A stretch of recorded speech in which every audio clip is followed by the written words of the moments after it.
Hello and welcome to bonus episode 4 of From Paper to People's Own Family Cookbook. All holiday season long, I'm looking at newspapers.com for historical perspectives on holiday recipes. This week, we're doing it slightly differently because the holiday we're examining doesn't have deep roots in newspapers in the U.S., but I think you'll like what I found for you nonetheless. These newspapers only go back to 2005 and 2006. Still, they're great recipes. Now, if you've been tracking in the Facebook group, on Patreon, or on Twitter, you know that I was hospitalized in August and that I've been ill ever since. I want to thank everyone for their love and support, most specifically the 125 members of the From Paper to People Facebook group who are helping one another, sharing photos and questions and answers and jokes, and all in all, having a great time. You have kept my spirits up, and I really, really appreciate it a lot. We do have a quick bit of housekeeping to do since I've been away for a while. Thank you, Marisa Kolka, for joining my Patreon army with monthly financial support. In case any of you were wondering, there are 12,738 episode downloads as of this moment, which blows my mind. And there's also an Ancestry DNA sale going on in the U.S. I hope there is in the U.K., I hope there is in Canada, and I really hope there is in Australia. Here it is $59 per kit from now until November 21st. So jump in there and get a few if you can. That's $40 off the regular price. Also, and this is big news for many, Germany now has access to Ancestry DNA test kits. For those of us with German roots, I think this will open many doors to transatlantic cousin finding possibilities. I know that I'm excited about the possibilities for my Weissner, Pechtel, Hinze, and other German lines. Finally, I have a new microphone. Can you hear the difference? I replaced my $25 mic with a $60 mic. It was as good as I could do. This is a Samson Q2U, and I think it's less tinny. We'll see whether you can hear the difference. Now, on to business. I apologize for checking out a bit. I'm not up to full-blown teaching episodes yet. I'm even a little bit dizzy right now, but I certainly want to stay involved with a few holiday food episodes. So I'm back to keep moving forward with November holidays. The thing is, I thought I'd just be concentrating on Thanksgiving, but I was wrong. One of my people came over on the Mayflower. I can't even remember which person it was. He basically got here and he died a few months later. I'm not even sure, but I was taught to think of November as that month in which we talk about how happy the Native Americans were to see the Europeans and how they gave us food because we were so nice and they were so nice and everything was perfect, the usual nonsense. Now, I know a lot better than I did when I was a kid, and though I do owe my life and my Americanness to countless ancestors who came here, took things that didn't belong to them, and didn't play nicely with others, I still celebrate the classic Thanksgiving holiday. But I don't do so in the way that I used to. Now, I use it as a day to celebrate food, family, good fortune, and to remember the true history of this country. And it's really a lot about cooking together with family for me. And somebody always complains about the way the potatoes are made. Last year it was me, so I ended up making the potatoes, but my sister, the control freak, thought it wasn't going fast enough, so she and my niece took the whole thing over from me and used all of my expensive garlic butter. It's always a little bit of a scene, but it's always fun too, and it's only once a year. Overall, I like to think of November as a month for gratitude and for hope, for looking forward to things.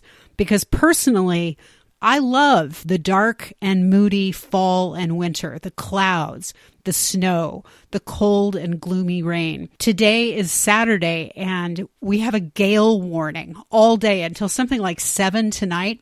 It is blowing so hard out there. I don't know how a single leaf is hanging on. And I had to run errands out in the middle of it. And it's like 40 something degrees. I was in my element. I was loving it. absolutely loving it. And part of the reason was that it gave me a reason to then come home and be inside where it's warm, And one of my favorite things is to make a fire, or I get to maybe hang out with friends here, watch movies with cats bundled up next to me. That's a constant in my life. It's a kind of cocoa herbal tea and rooibos chai weather kind of time of year, and none of that is bad, right? As it happens, Wednesday was the start of Diwali Puja, or Diwali, the Hindu holiday. It ends on Saturday, which is today as I'm recording. It's called the Festival of Lights, or Lakshmi Puja, because it celebrates the goddess Lakshmi, goddess of wealth and purity. The main festival night of Diwali coincides with the darkest new moon night of the Hindu lunisolar month Kartika, because the Hindu calendar is a lunar calendar rather than a solar one. So it's either going to land in October or November. It just depends on the lunar year and the solar year and how they coincide. Diwali symbolizes a lot of things voiced in a lot of different ways, and I'm going to read you a couple of different sources, but basically it's the victory of good over evil. And there are lots of lamps that are lit, and I'm going to read you more about that. But the lamps are lit as a sign of celebration and hope. Diwali is one of the most popular holidays in Hindu countries, and as more Hindu celebrants are moving to the United States, it's becoming more and more mainstreamed here. If you've seen a building lit for Diwali, you know just how elaborate and beautiful the celebration is. I decided to dive into newspapers.com to find some recipes for it, and I'm so glad that I did because I love Indian food. Don't know about you, I love Indian food, and I found you some terrific recipes. So you're really in luck and really in the right place if you do as well. I'm going to combine these two narratives here in front of me, and we're going to see what we get out of it. Basically, Diwali celebrates the triumph of good over evil, the rejection of darkness and ignorance, don't we all need that right now, and the dawning of spiritual light within each person. To mark the festival, Hindus light candles or clay lamps called diyas, exchange gifts of sweets, gather for meals with friends and family, and perform acts of ritual or worship called puja. Traditionally, fireworks are also an integral part of Diwali. That's from the 18th of October 2006 in the Reno Gazette-Journal. Then I've also found this really terrific narrative that was written by Sujata Parida. That was published in the 26th October 2005 Courier News in Bridgewater, New Jersey. Sujata grew up in India and so is writing about childhood memories and things like that. Diwali for Hindus is like Christmas is for Christians. It's a time to exchange presents and cook elaborate meals with friends and family. But Diwali has 4 days of celebration, and we begin with cleaning our homes from top to bottom. On the first day of Diwali, people buy something for the house, some jewelry for the women, and sweets for friends. Buying something metallic, particularly silver, is considered auspicious. Card parties are also very popular in many parts of India. Diwali is also a time to worship Lakshmi, the goddess of wealth. In many regions of India, people pray to her at this time for blessings of wealth, prosperity, and the triumphs of good over evil and light over darkness. In Hinduism, wealth is considered to have a spiritual significance. A wealthy person is rewarded for good deeds in a past life because, they believe in reincarnation. Diwali is also a time to see the good in others, including enemies. The 4th day of Diwali falls on the 1st day of the Lunar New Year. It is a time when one starts anew. Many businessmen settle their old accounts, and new accounts are opened. My favorite sight of Diwali, which means a row of lamps, was and still is the lit oil diyas, lamps made of clay, symbolizing knowledge, throughout the neighborhood on windowsills, porches, and terraces. My grandfather would take me by the hand and lead me through the house to all the diyas, and I would help him light each one, using the last one lit to light the next one.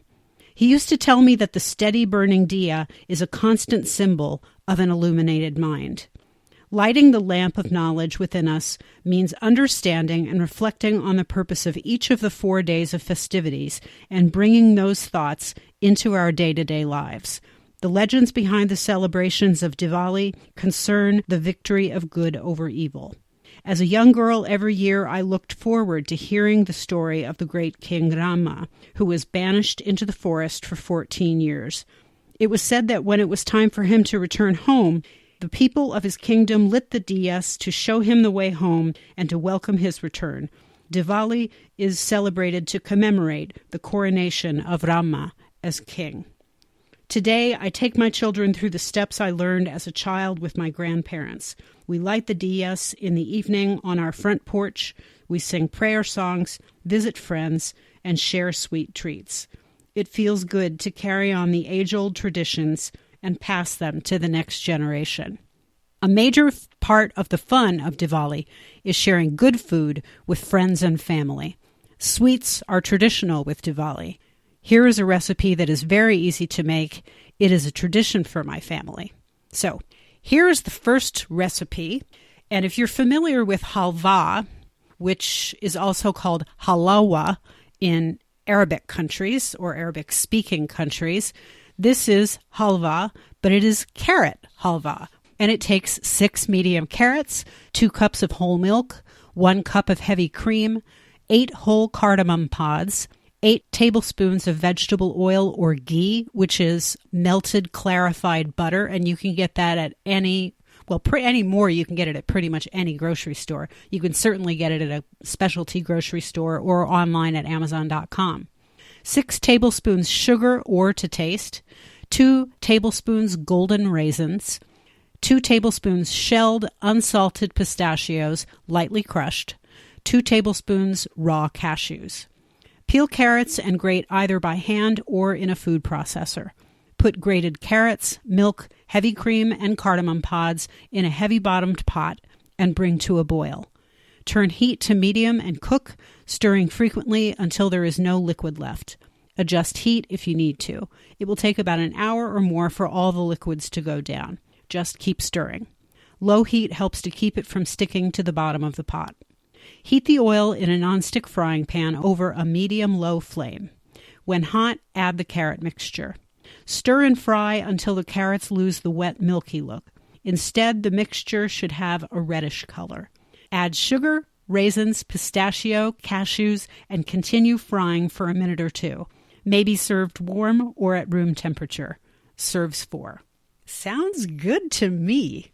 And now that we've had our dessert, let's have our main course. Main course is shrimp curry. Everybody loves a good curry, right? So this is going to be very nice. But it has a kind of a sweetness to it. 1 large onion, chopped.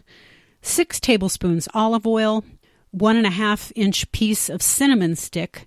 6 green cardamoms. 4 cloves. 1 bay leaf. 2 teaspoons of minced or grated ginger root. 2 teaspoons of minced or grated garlic. 2 teaspoons ground cumin. 2 teaspoons ground coriander.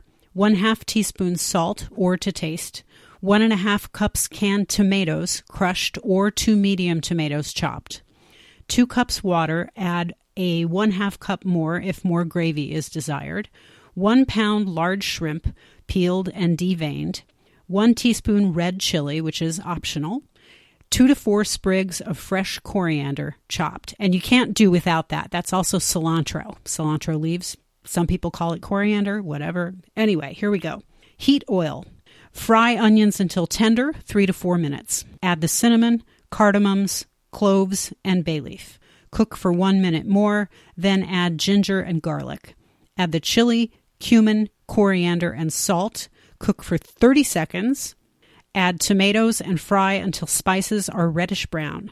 Add the shrimp and toss once before adding water.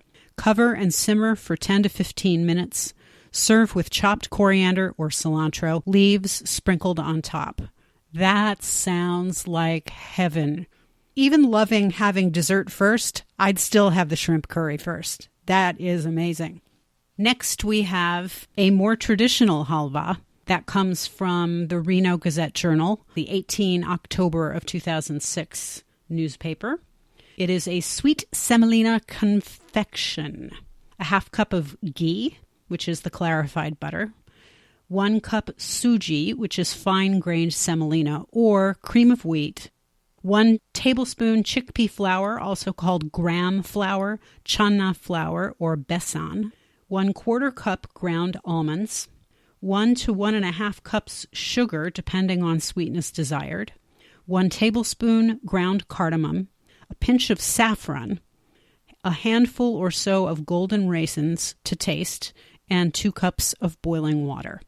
In a large, high-sided skillet, such as a chicken fryer, melt ghee over low heat, stir in suji or fine-grained semolina cream of wheat, and cook about 5 minutes until light brown, stirring frequently. Add the chickpea flour or gram flour, chana flour, besan, and cook 5 minutes more, stirring frequently. Add ground almonds and cook 5 minutes more, stirring frequently and ensuring color maintains a light brown. Do not allow paste to burn. Stir in sugar, ground cardamom, saffron, and raisins. Stir in 2 cups boiling water, a bit at a time, so paste achieves consistency of wet sand. Cook about 5 minutes more until liquid is absorbed and paste achieves consistency of dense mashed potatoes, stirring frequently. Serve 6. Now, I'd have to look this up, but it sounds like something you'd eat with a spoon as opposed to something that you would eat the way that traditional Middle Eastern halwa is eaten. I don't know. I mean, I just cut it off a log with a knife and just eat it, which is probably not a good way to eat it because it's like eating sugar, you know? I mean, it's just sugar and sesame seeds in those recipes. But okay, here we go. All right, now this is good. Puri is deep-fried puffy bread, and there just can't be enough of this in the world. It's so yummy!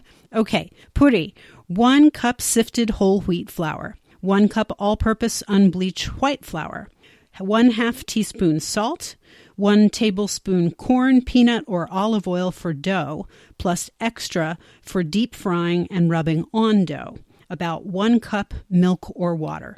Put 2 flours and salt into bowl, dribble in oil and rub into flour. Slowly add enough milk to enable you to gather dough together into a ball. Knead dough 10 minutes until smooth. Shape into ball, rub with a little oil, slip into resealable plastic bag, and let sit 30 minutes. Pour oil for frying into frying pan to depth of at least 1 inch and set over medium heat. Allow oil time to become hot. Line large baking tray with paper towels. Meanwhile, knead dough again and divide into 12 balls. Keep 11 balls covered. Take 12th ball and rub lightly with oil. Flatten ball into patty and roll into 5 to 5 1/2 inch round. Lift round and lay atop hot oil without allowing round to fold up. Round may sink but should rise to surface almost immediately. Using back of slotted spoon, keep pushing puri under surface of oil with rapid light strokes. Puri will resist and puff up in seconds. And oh, it's really, really pretty when this happens too, by the way. Once puffy, turn puri over and count to 2.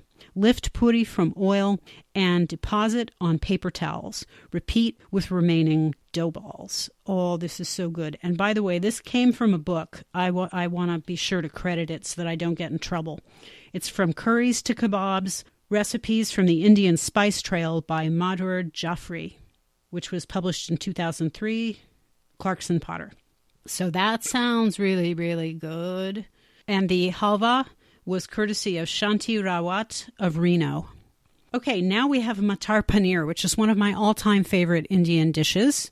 It's cheese with peas. It's a homemade cheese that's cut into cubes. Oh, it's so good. Okay, 1 2/3 cups of paneer, which is an Indian cheese. You can also use Mexican queso fresco, it says here. It's kind of a dense cheese, but if you can get to any kind of an international grocery, especially an Indian grocery, you can find paneer. 1 medium onion, quartered, 2 cloves garlic, peeled, 1/2 inch piece ginger, 2 tomatoes, quartered, 6 tablespoons oil, 1 teaspoon ground turmeric, 1/2 teaspoon chili powder, 1 teaspoon ground coriander, 1 teaspoon salt, 3/4 cup of peas, fresh or frozen, 1 cup water, 1 tablespoon coriander leaves chopped, which means cilantro leaves to Americans. Cut paneer into 1/2-inch cubes. In food processor, puree onion, garlic, ginger, and tomatoes. Set aside. Heat oil in saucepan over medium-high heat and fry paneer cubes a few at a time, turning frequently until golden brown.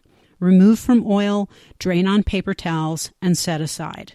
To remaining oil in saucepan, add reserved puree and fry 3 to 4 minutes, stirring constantly until oil comes to top. Add turmeric, chili powder, ground coriander, and salt, and continue frying another 1 to 2 minutes.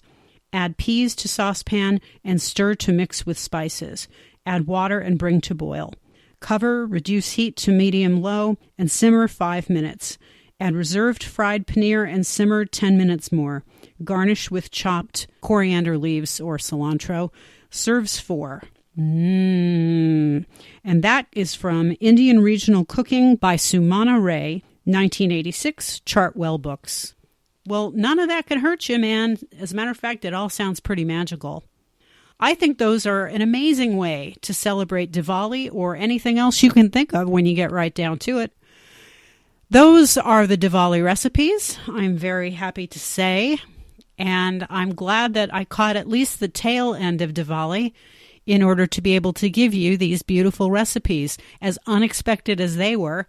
And as unexpected as jumping into this particular holiday was for me. Thank you so much for listening and for sticking with me patiently. Please continue to do so because, yes, there's Thanksgiving yet to come. And then there is Hanukkah, and then there is Christmas. We're going to talk about why it is that I'm not going to do a Kwanzaa episode in a separate episode. Because it actually bears discussion. So we're going to talk about that. But in the meantime, please stop by the redesigned website at ancestorsalivegenealogy.com. There you will find links to all previous episodes on the very front page. You'll also find links to all my social media incarnations, Patreon and Ko-fi or however the heck you say that. The 2 places where you can sign up to financially support what I'm doing. The podcast is now available on Deezer, by the way. That's a new development. And it's also available on iHeartRadio. So if you want to put me on and listen just to the whole series on your Roku box or on any of those other devices, you can do that. Freedom, man. There's more of it.